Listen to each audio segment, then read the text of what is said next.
Okay, now I'll share my screen.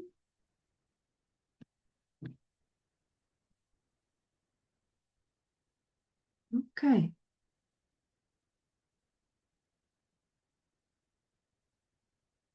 So now you should be able to see my screen with the presentation. Welcome everyone to our incontinence and bladder control webinar. Quite a taboo topic, to be honest, and I'm not surprised the attendance is quite low, even that the interest was high. That was not the same for libido. So for libido, we had so many more people attending, but this one is, I know a lot of women have questions about it, but they often come to me privately to discuss it. But I thought, why not to have a webinar as well, and also have like a concise summary of usually what I give on my consultations, something that would be practical already and you can use in your daily life to improve your bladder control and pelvic floor health in general. Just a couple of words about me first. My name is Elvira Pauschka, for someone who is not, we don't know each other yet. I'm a mother of two. I'm a pelvic floor health coach, core confidence trainer. I'm prenatal and postnatal fitness specialist. I am certified in different types of yoga. I'm also a sexologist. And I'm the founder of PILAV, the project which is dedicated to women's health, specifically to pelvic health, because I believe that women's health starts with her pelvic floor, with her pelvis. And I help women with the range of different concerns, issues in regards to their sexual health and to their pelvic floor health. So today we will be talking specifically about anything related to the bladder control, to incontinence, which is leakage in more simple words. And I will tell you why pelvic floor. So why I do think it's such an important part of women's body and so often goes neglected. I personally had two life situations that led me to the path of becoming the pelvic floor coach, and probably you had similar situations in your life as well. The first life situation I had was actually in the gym where I was 20 plus. I didn't have my kids yet, and I met 20 plus years old ladies in the gym as well. So they were my age, and I overheard the conversation that was happening in the changing room. Uh, One of them was sharing a story that she's peeing herself every time she trains, and then the other one confirmed that she's peeing herself as well. And that her trainer said it is absolutely normal because strong women, they do pee a little bit. So I still like remember with how much pride she actually said it, and it made me so concerned. So that was like um, the first time I encountered the term incontinence, because of course I started googling it. I didn't want to have it in my life, so that time I was kind of I had a deep dive already to the theoretical part of it, but not so much in practical part, which took me years. So when I got my first baby, I got symptoms. I got some leakage as well. And I asked three different doctors what to do about it. And I didn't receive, unfortunately, any good advice at that point, except of doing Kegels on a daily basis. By Kegels, I mean contractions of your pelvic floor on a daily basis. I did it. It didn't help. And then I decided to deep dive into pelvic floor health because I realized there is much more to pelvic floor health of a woman than just contracting the muscles endlessly. And there was. So, and I'm really happy I chose this path actually now. And during my second pregnancy, when I was at the doctor on the visit, so I asked my doctor to check my pelvic floor muscles. I was 6 months pregnant with my second baby. I had a toddler in my hands. And he told me that, wow, your muscles are so strong, you will never have leakage. And he didn't know that I had. So I overcame it. And I'm happy to share all the tips. And I mean, not all, of course, but whatever I can fit in this 1 hour, I will try to manage to share with you. And as I mentioned already, I believe women's health starts with pelvic floor. So this is our energy center. This is our health center. If your pelvic floor is not functioning well, it's really hard to be healthy and it's really hard to be a happy woman. Just a bit of statistics. 1 in 4 women over the age of 18 experience episodes of leaking urine involuntarily. So that's basically means that this is not about getting older only, and this is not about becoming a mom. But of course, pregnancy, childbirth, and menopause are major reasons for the increased prevalence of incontinence in women as compared to men. As many as half of women will experience pelvic organ prolapse during their lifetime. And pelvic organ prolapse, I mean, they could be different organs that are prolapsing into your pelvic floor.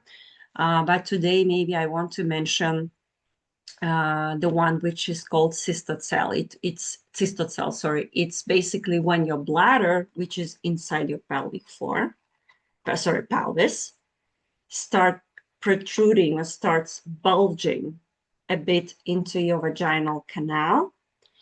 And this is called prolapse. There are 4 different stages. And during stage 1, you might not even have any symptoms. You might not even have any leakage. But once, you like gave birth or you're just getting older. So you might progress to stage 2, stage 3, and stage 4. And stage 2, you can already have symptoms like pain sometimes, pain during sex. So some women, they describe it to me like, I feel the penis of my partner is like going against the wall. So there's like something that he's bumping into too. Or just a feeling of foreign object inside, like a bulging, something is bulging into your vagina. A urinary bowel incontinence. So it can happen, incontinence can happen also with our bowel when we are not able to keep our gases or stool inside. Sexual issues, of course, and it impacts every aspect of a woman's life. And honestly, it's a huge number of women who have this kind of prolapse. And it is really sad that we don't pay attention to it during our reproductive years when we still feel okay, but we have no idea that we already have prolapse stage number 1. And we actually, at that stage, were able to almost reverse or at least to prevent symptoms from progressing, but very often we are just not aware of it. And this is not directly connected to pelvic floor health, but I always want to highlight it when we speak, incontinence, but I always want to highlight it when we talk about pelvic floor health, is 35 to 45% of women never have climax during intimacy as well. And sometimes pelvic floor dysfunctions can be also a cause for that. So if you have any questions, you can already start typing them into the chat, as I said, and I will check them in the end. I will go one by one and respond to them. So before we proceed with the incontinence topic, let's actually talk about our pelvic floor and about our pelvis, because our bladder is in our pelvis, right? And it is supported by our pelvic floor muscles, which have a shape of a hammock. So the pelvic floor, it's a collection. It's quite a complex collection, of muscles, nerves, blood vessels, ligaments, and connective tissue. There are different layers. There are actually 3 layers of these muscles, and they are all interwoven within our pelvis. So all of this, what you can see, the red part, I hope you can see my screen as well. These are all your pelvic floor muscles. It extends from the pubic bone to the tailbone, to the coccyx. So it has a hammock that helps to keep all these organs in place. This is your uterus for women who have uterus. This is your bladder. And this is your bowel or rectum, which is a part of the bowel. And basically, I just want to show you how they are, what's the anatomical position of all of them. So this is how they are all neighboring. I hope you can see it. They're all neighboring in your pelvis, right? And that's why for women who were pregnant and they experience this a bit of leakage during pregnancy or urgency that they just can't wait, they keep going to the toilet. So you basically see what's the position of the uterus and how it affects your bladder, right? So there is a big pressure on the bladder during pregnancy. And our pelvic floor contains two type of muscles, two type of fibers, fast twitch and slow twitch muscle fibers, which we need both of them. So fast twitch fibers, they're like sprinters, so they run very, very fast, but they cannot run for a longer time. And slow twitch fibers, they are like marathon runners. They can go for a longer distance, but they are quite slow. So we need both type of muscles everywhere, including our pelvic floor. But specifically, the fast twitch muscles are the ones which are like, sprinters. They are responsible for closing up the sphincters of your urethra, of your anus, and basically this is something what prevents you from leaking. This is something that prevents you from like pooping or farting in public, so when you don't want it, right? And with age, after 40, we start losing, this is the first type of muscle we start losing, this fast twitch fibers. That's why a lot of women come to me saying, hey, I haven't even given birth, I'm in a good shape, but once I turned 40, I feel after 40, my life has changed. I start leaking out of the blue, even that I was always, sporty. I had a good lifestyle and so on. This is why it happens. So fast twitch fibers are getting weaker. We are also losing estrogen after the age of 35, and estrogen is responsible for elasticity and thickness of the tissues. So once estrogen is getting lower, we are losing that natural elasticity and strength of our pelvic floor muscles as well. And that's why, a lot of women like in perimenopausal, menopausal age, they start complaining about vaginal dryness, leakage, prolapse symptoms getting worse, sex is no longer pleasant, and so on. So, but the good news, this can be changed and this can be definitely improved, and I'm happy to share with you today how. We will talk about the most common bladder conditions. These are not all conditions, okay? So there are many more. And some of them, I have to be honest, of course, that some of them, even the ones from the list, they can be treated only medically when it's already, let's say, too late for the exercise or for the lifestyle changes. But I hope ladies who came to this webinar, that's why you're joining this webinar on Sunday, on the first day of summer, because you're so mindful about your health and you don't want it to progress and you don't want it to get worse, right, until you need a surgery or any medical intervention or medication, I mean. So these are the ones which are the most common. And I will open the chat now because I want to ask you to do something for me. Of course, you don't need to, but if you are okay with it, you can share. So we will go through these 6 type of symptoms, and you can mention by number which of the symptoms maybe you had it in the past, or maybe you have it now. Just, it would be interesting to see what kind of symptoms we should maybe focus more. Oops, sorry. So if you can just write in the chat if you're not shy. Honestly, so many women have this kind of issues that I think we should totally be honest with each other. Okay, I see some more people joined. So feel free to write down. If not, that's okay. So I will just go through all of them, and we will discuss all of them. And you can, as I said, keep your questions to the end. So stress urinary incontinence. When I ask this question sometimes, do you have stress urinary incontinence? Some will respond, no, I don't have so much stress in my life, so I don't have stress urinary incontinence. So stress urinary incontinence, the name is not coming from like being stressed. Actually, by stress here, we mean intra-abdominal pressure, which is happening a lot on a daily basis. So this is happening even when you are breathing. Imagine this is your abdomen and this is your pelvic floor on the bottom.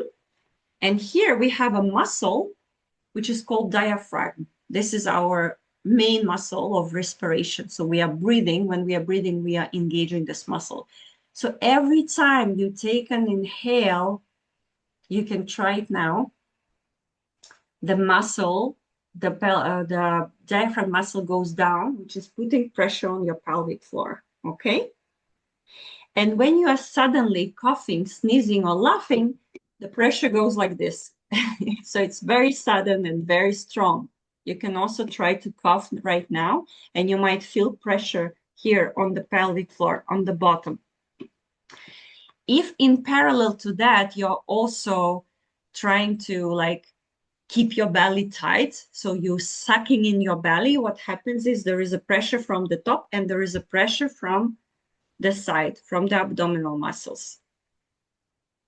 And what happens? All the pressure goes to your pelvic floor, because it doesn't matter if the pressure goes from the side or from up, it will still go and land on your pelvic floor muscles, which have to be strong to handle this pressure.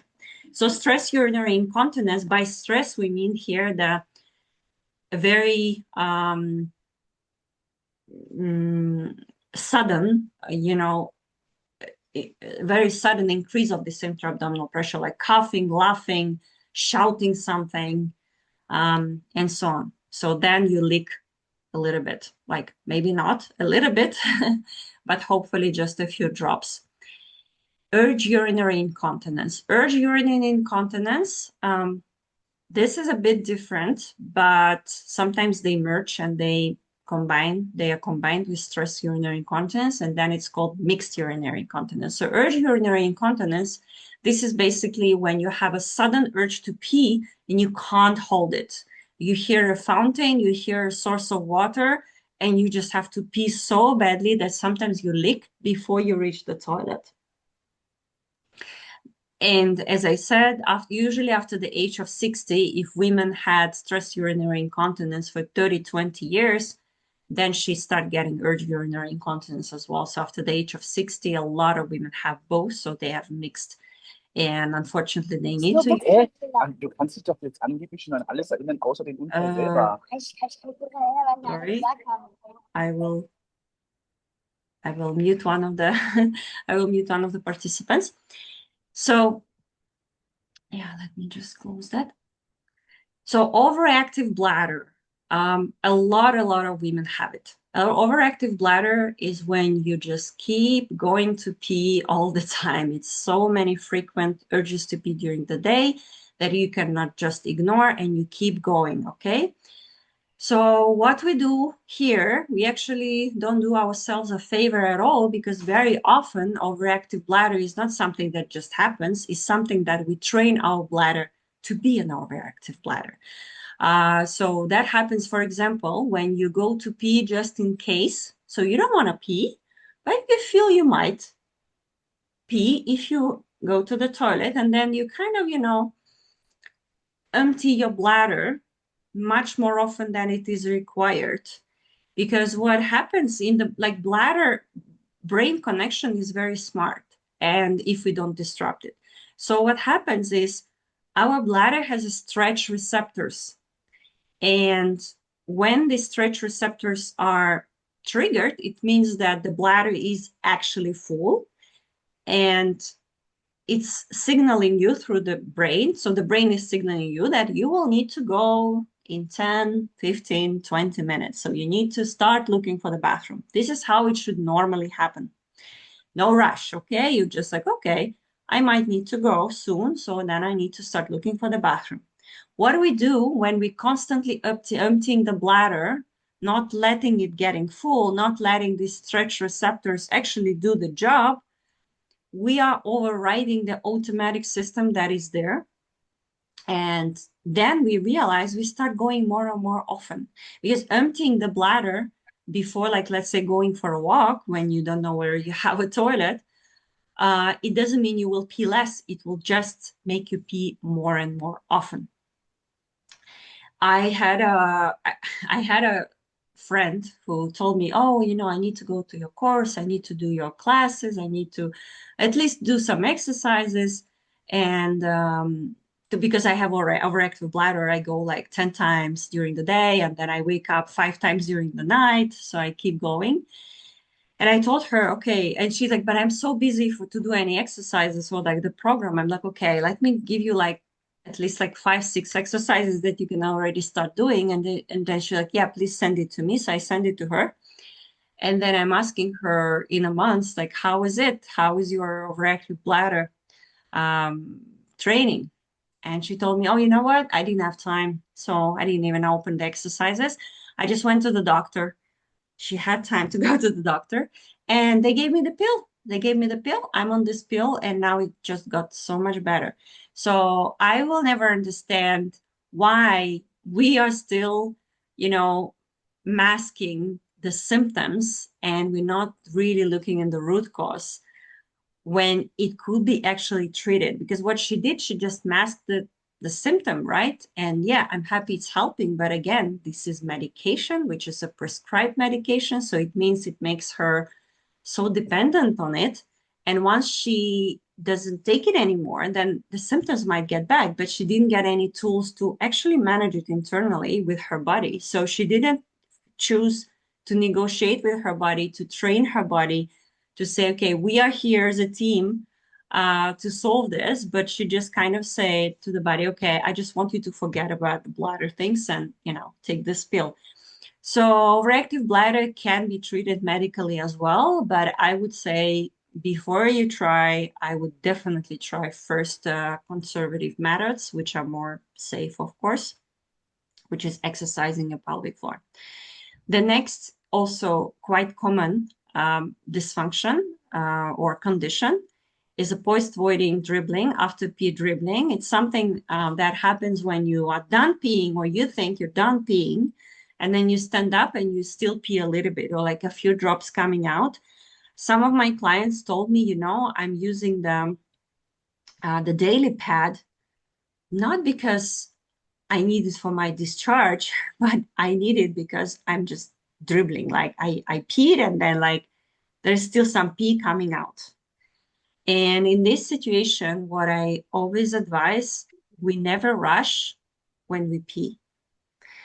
So when you go to the pee, you need to really you need to work on quality relaxation of your pelvic floor. It needs to blossom.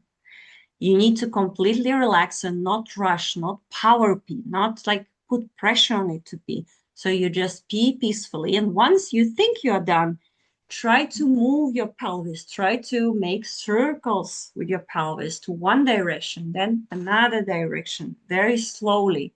Move your body a little bit. You can stand up, sit down again, and try to let it, relax completely and let the pee out. Sometimes it might help you.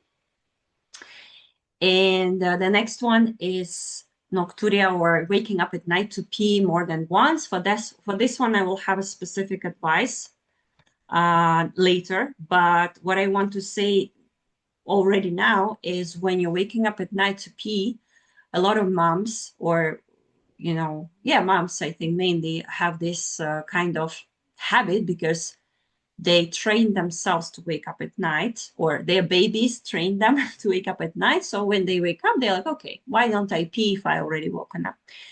So try the following. When you wake up and you want to pee, but maybe the urge is not that strong, try to fall back asleep. This is the best advice because this is how you can train your brain to sleep. You tell the brain it's time to sleep. At night, it's not time to urinate. That's not normal. Our body needs to be able actually to sleep through the night and keep the pee until the next morning. I tried it myself. It does work. So whenever I wake up at night, I kind of negotiate with my brain to fall back asleep again. I distract myself. I don't turn on the phone or like lamp or anything that will, wake me up even more. I just try to negotiate and I try to sleep. And very often I wake up in the morning, next day, I'm like, okay, I want to pee, but the urge is not even that strong. So very often our bladder is kind of playing tricks on us. It's sending you much stronger symptoms than, sorry, much stronger signals than it really needs to send. So try to do that. But then I will also give you one advice a bit later. And bladder prolapse that I was talking about, sometimes it can provoke leakage, but actually bladder prolapse might be there even without leakage. I have clients like this who have stage 2, stage 3. They don't have any leakage. However, their bladder is, out of their optimal place and they start feeling some bulging into the vaginal canal. What I hear often, something that you might think as well, or like I just wanted to share, I just have a small bladder. So women are saying it a lot. I just have a small bladder. My husband can go without peeing for like 10 hours. I can't because I have a small bladder. It's true that women, we do have a smaller bladder than men. However, there is a very small percentage of people, of women, who have really small bladder. So usually that's not the bladder thing. Usually that can be about all the causes that I mentioned before. Or I'm just very good at hydration. I drink a lot. So that's another one. Peeing a bit after giving birth is normal. So I actually not really supporting this trend of normalizing everything. Peeing a bit after giving birth, if it's in the first 3 weeks, 6 weeks maximum, it could be physiologically normal. However, it should go away. And if it doesn't go away, it's becoming a dysfunction. And it's not usually getting better by itself because we're all aging. Maybe we get a second baby and then menopause, all of us will have, right?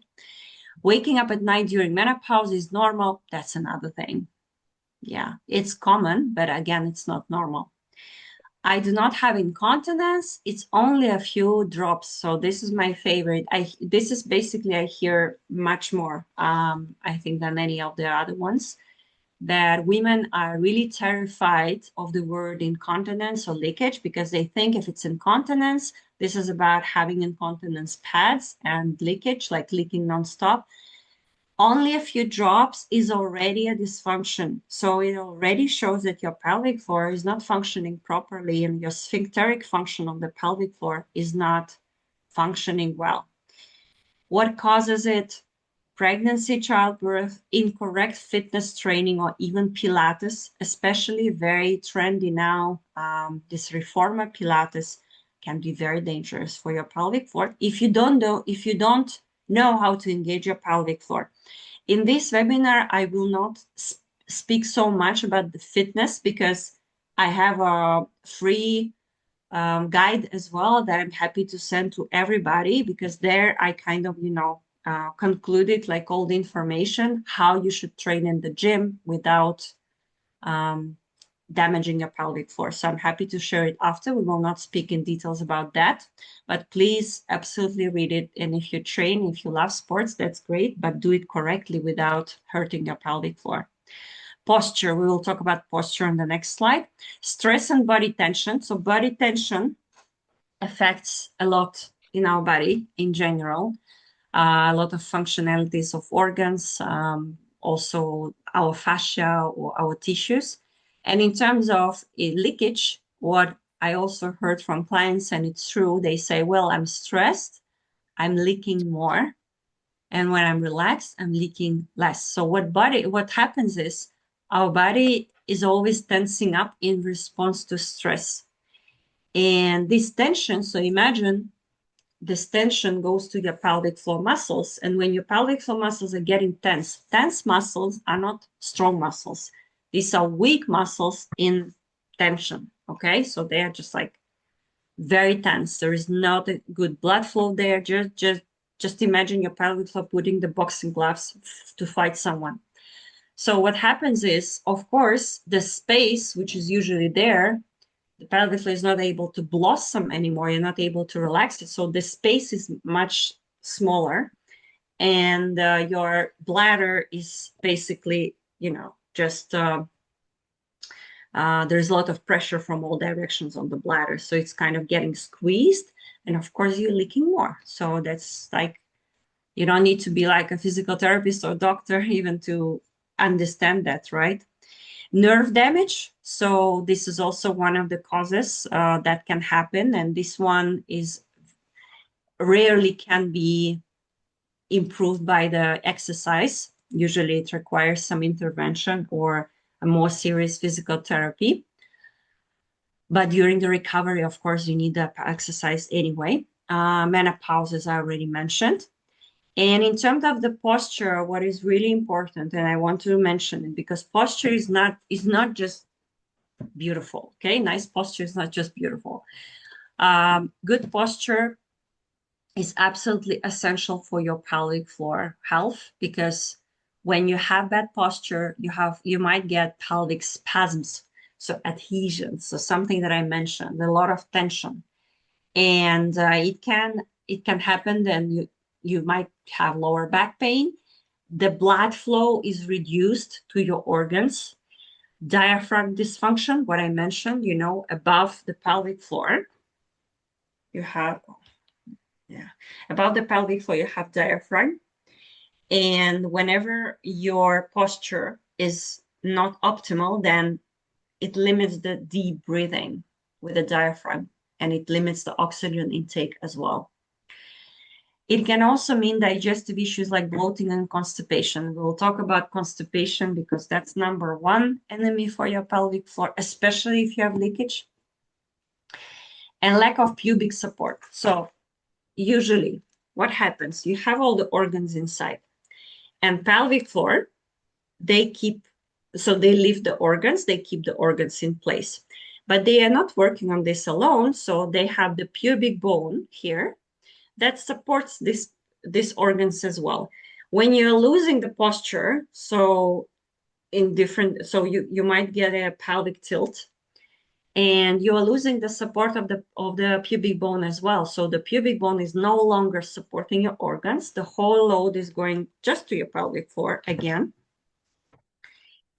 And the same about constipation. So constipation again means a lot of intra-abdominal pressure that you're constantly putting on your pelvic floor.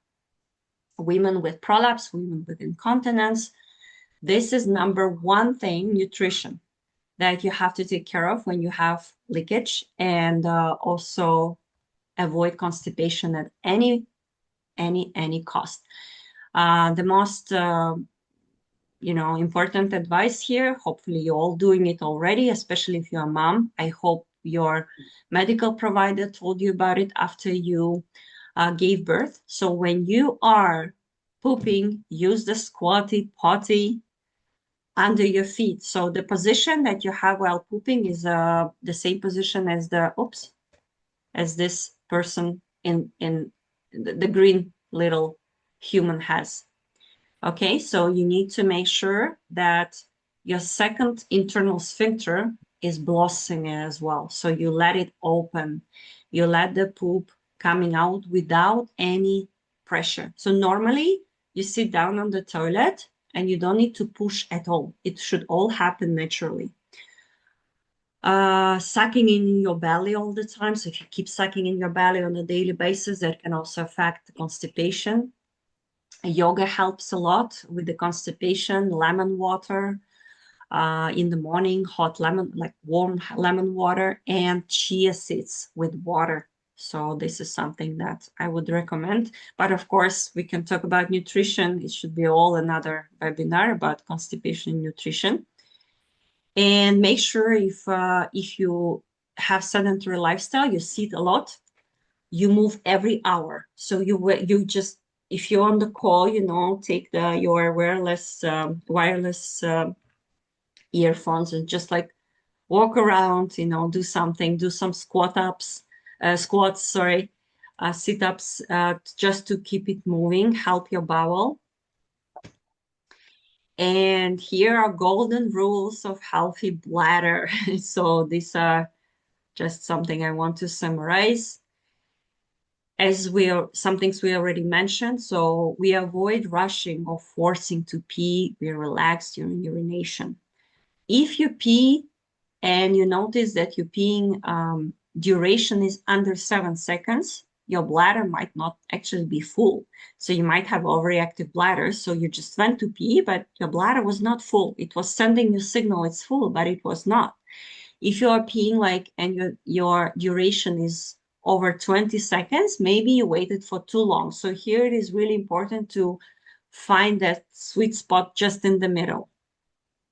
We don't stop urine midstream except learning muscle control. So we do it once during the course with my clients, but after that, we don't do it again. So you never stop urine when you're already peeing, okay? Because that's, again, disrupting the connection between the bladder and brain is like, what do you want? Do you want to pee or I don't want to pee? So, and then what can happen, the bladder might retain some urine every time when you're not emptying it completely. And then you might again go much more often, and then we are back to square one. Staying hydrated.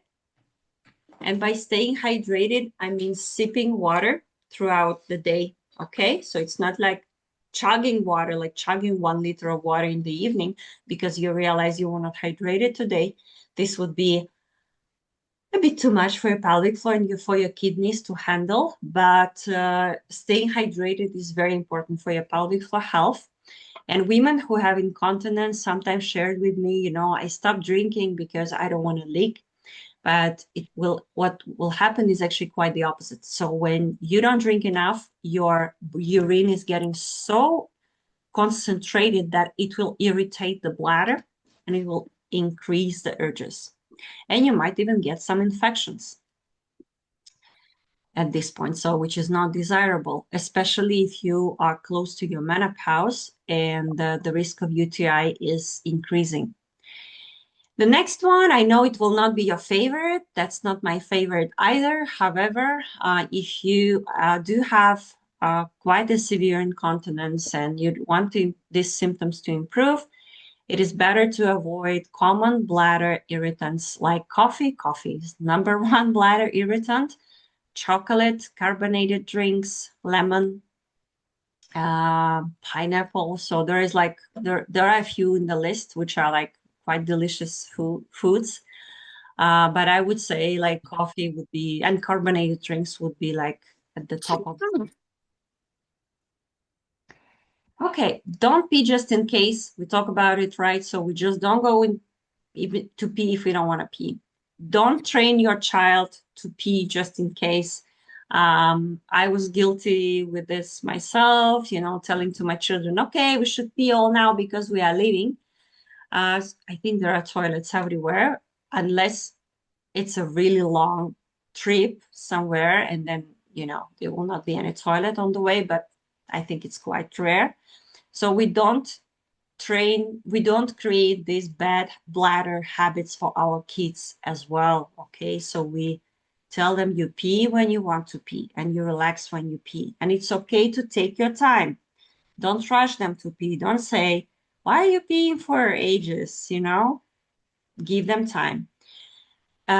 Also, avoid blowing your nose when you're on the toilet. So what happens once, you get an allergy or you get a flu and you're in the toilet and you want to blow your nose because you see the tissues right there, the toilet paper, which serves the function of the tissues. And don't do that because when you're on the toilet, your pelvic floor is quite vulnerable. So by putting this additional pressure, we are not helping it. So once you're done, you stand up, then you can blow your nose, but never do it on the toilet. And one of the most favorite advices of my clients is the advice for peeless sleep. I told you I will return to that advice. 1 hour before sleep, lift your feet up against the wall and pump them up and down for at least 10 minutes. So you should create like L shape. And you can put like a pillow maybe under your pelvis that you can stay like this for at least 10 minutes, better even 15. And you just pump your feet up and down for 10 minutes. And this will help all the liquid from your body to go to your kidneys, and that kidneys have enough time to actually work on creating a urine out of it. And hopefully, once you do this, the very last time you go to pee before bed, this will be like a complete release. So you will feel, okay, it's a lot and it's a complete release. And then your kidneys will have rest, and you don't need to wake up during the night. So, you know, the good sleep is really important for us. And we, as I said, we are designed not to wake up at night to pee. And also, of course, it's worth to limit liquid intake 2-3 hours before going to bed. But, you know, sometimes it's difficult, but try to be at least mindful about it, not to drink too much before bed. And of course, train your pelvic floor. So this is basically one of the most effective strategies for bladder control and for incontinence. I call pelvic floor superhero, honestly, which we very often neglect, and we start taking care about it maybe after we become a mom, maybe, or maybe when we reach menopause, when the symptoms are becoming just much, much worse, and sometimes they cannot be anymore treated by exercise. So I advise you to start paying attention and start loving your pelvis, start loving your pelvic floor and caring for your pelvic floor before it's getting too late. Just look at all these functions it has in your body. Today, we focus specifically on the sphincteric function, which is the third function, but it can also have sexual role. It supports your internal organs. It stabilizes and controls your pelvis and spine. It has some pump action to respiration, as I already mentioned, showing you the work, you know, the common work with the diaphragm. And to train your pelvic floor effectively, it's definitely not just contracting it, what I mentioned in the very beginning, that this is an advice that I was given. Training your pelvic floor means working on your diaphragm, so relaxing your diaphragm, taking care of your posture. When your diaphragm is flexible, so it doesn't have any spasm in it, when pulling up the pelvic floor muscles and the lower abdomen, the diaphragm calmly allows the organ to rise. So it's not pushing them down, but it helps them to rise, and it does not press them down when inhaling so much. Abdomen work, of course, we need to work with our core as well. And here, for one more reason, when we train the pelvic floor training, when we train the pelvic floor muscles, is in order to separate the abdominal work from the pelvic floor work. Because very often when I tell to women, try to engage your pelvic floor, what they do, they actually engage the pelvic floor, the glutes, the abdomen, everything together. And separation of pelvic floor muscles and abdomen is absolutely essential for correct intra-abdominal pressure management. And I mentioned what is intra-abdominal pressure a bit earlier. So we need to make sure, as I, also showed on this ball, if this is your abdominal cavity, right? So here we have diaphragm on the top. On the side, we have abdominal muscles, and we have pelvic floor on the bottom. So this is the team. They are the team, and they need to work together. Fascia release, and this is definitely about stress and tension that we have in our body. We need to work even with our feet. We need to work. So we use, my clients know very well the myofascial release that we use. So if you check me on the camera now, I'm showing you the ball that we're using. Sometimes we're using mainly we're using tennis ball because most of people have it at home, but I definitely recommend to have something like this at home. And we work with piriformis muscle with it. We work with feet muscles with it. I also use it actually for my neck and even for my jaw. So because when you have a tension in your jaw, that can also affect your leakage. And pelvic floor training, which means it should be a properly structured training with a proper warm-up, how we do in the gym. So before we start any dynamic exercises in the gym or in any gym class, what we do, we are properly warming up. The same what we should do with the pelvic floor. Then we do dynamic exercises, static exercises. In the course, we use the feedback-based vaginal exerciser for that to give you feedback. And we are focusing on different muscle sets because pelvic floor is not just one muscle, okay? There are 3 layers, so we need to separate them and we need to train them separately for this to be effective holistically. So this is, I think, all that I wanted to share. Before you ask me a question, I have a course which is totally online where I supervise you on basically on a daily basis. We talk. And here you can see a little bit of information. I send you the package before the course with everything. There's a workbook, there are video lessons. There is a special blend for your hormonal health, for your digestion. And of course, there is a lot of material that I give you in that course. And we set the goals. Let it be leakage, let it be libido, pain during sex, painful period, prolapse, and we focus specifically on that. And in 5 weeks, we are doing everything possible together to improve it. So I will stop sharing now. And I will also stop recording for the questions part. So if you have any questions,